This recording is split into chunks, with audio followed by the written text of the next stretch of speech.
Só nos resta agora dois últimos flip-flops aqui, que eles são de alguma forma mais simples do que os flip-flops SRJK, porque ao invés de ter duas entradas capazes de fazer o controle da escrita, eles têm apenas uma. O primeiro desses flip-flops é o flip-flop D, né? O flip-flop tipo D.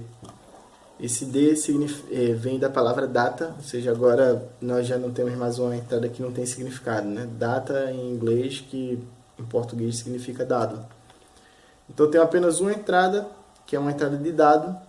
Então se eu colocar o dado 0, nesse flip-flop particular aqui, que é um flip-flop síncrono, sensível à borda de subida, quando vem a borda de subida ele escreve 0. Então se o dado é 0, ele escreve 0. Então ele faz a função de reset. Se o dado for 1, quando chega a transição de subida, ele escreve 1, ele faz a função de set. Tá? Para o flip-flop do tipo D, existem D com entrada de habilitação. Então quando a habilitação é 0, ele fica em hold, independente de qual o valor na entrada de dado. E quando ele está habilitado, se for 0, ele vai dar um reset, se for 1, ele dá um set. Simples assim. Tá? A forma de se obter um flip-flop tipo D por meio de um flip-flop SR ou mesmo de um flip-flop JK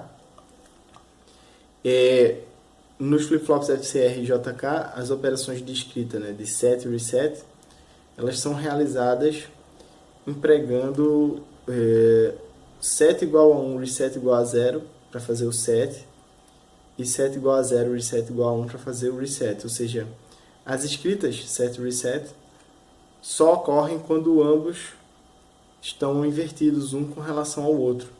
Então, se eu puser a entrada de dado em S e dado invertido em R, eu vou transformar esse conjunto aqui num flip-flop tipo D. Tá? Então, como é que funcionaria aqui um exemplo de um flip-flop tipo D sensível a nível alto? Tá? Agora, um flip-flop com uma entrada de habilitação sensível a nível. Tá? Então, quando o nível aqui é 0, não interessa o que acontece com o D, o valor de Q fica sempre em hold. Tá? Quando o enable vai para 1, ou seja, em toda essa região, a escrita está habilitada.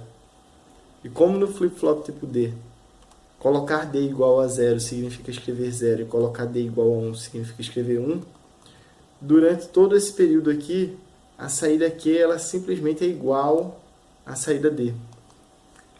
Até que nesse momento eu desabilito aqui a entrada, as escritas. E o último valor que o Q tinha antes da desabilitação, ele manterá até que a entrada de habilitação volte a ser ativada. Tá? Então não interessa aqui que eu pus o D igual a 0.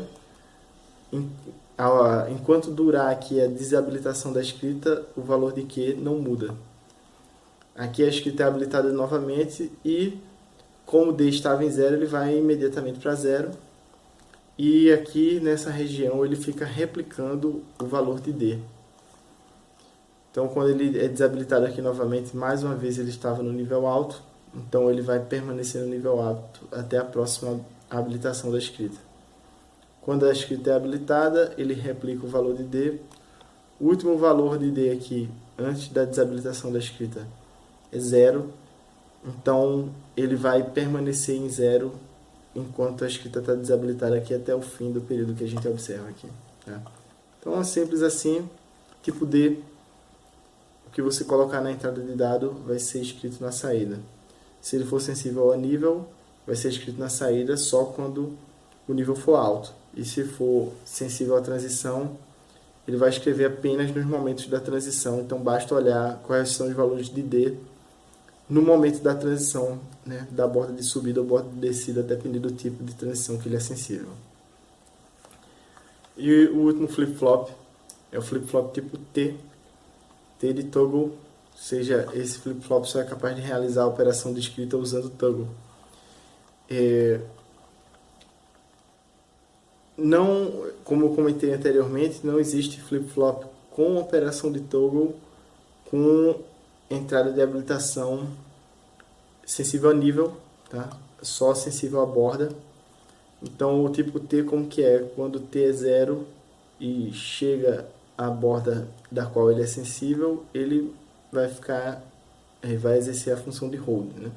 Evidentemente que fora da borda, com certeza ele está em hold. E quando ele vale 1 e chega à borda da qual ele é sensível, ele inverte o que estava na memória. Então ele realiza uma função de toggle, tá?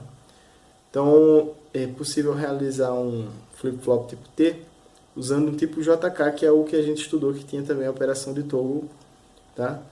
Então as operações de hold e toggle são aquelas em que tanto o JK vale 0, 0, quanto o toggle é JK vale 1 no 1. Então basta eu curto-circuitar aqui o JK e ligar ambos aqui na entrada T, que eu vou realizar com o flip-flop tipo T, com o flip-flop tipo JK, o flip-flop tipo T. Tá? Como é que seria mais ou menos aqui o diagrama de tempo do flip-flop tipo T? Ele com certeza é sensível à transição negativa, tá? Aliás, ele com certeza é sensível à transição, e no nosso exemplo aqui ele é sensível à transição negativa. Então, todos os momentos em que ele vai de 1 para 0, eu marquei aqui com um pontilhado, tá? Então, no nosso gráfico inteiro, só basta olhar esses momentos de transição negativa, tá? Então, ele inicia aqui com 0, até que chegue a próxima transição negativa, com certeza não vai haver nenhuma mudança. Então, quando chega a primeira transição negativa aqui, o valor de t vale 1. Então, ele realiza uma operação de toggle, ele troca de 1 para 0. Na próxima transição negativa, o t vale 0. Então ele mantém o valor que estava escrito anteriormente, que era 0. E esse valor que ele mantém aqui, ele mantém até a próxima transição negativa. Quando a gente observa aqui a próxima transição negativa, o t vale 1. Então ele vai realizar mais uma operação de comutação e vai de 0 para 1. O quê?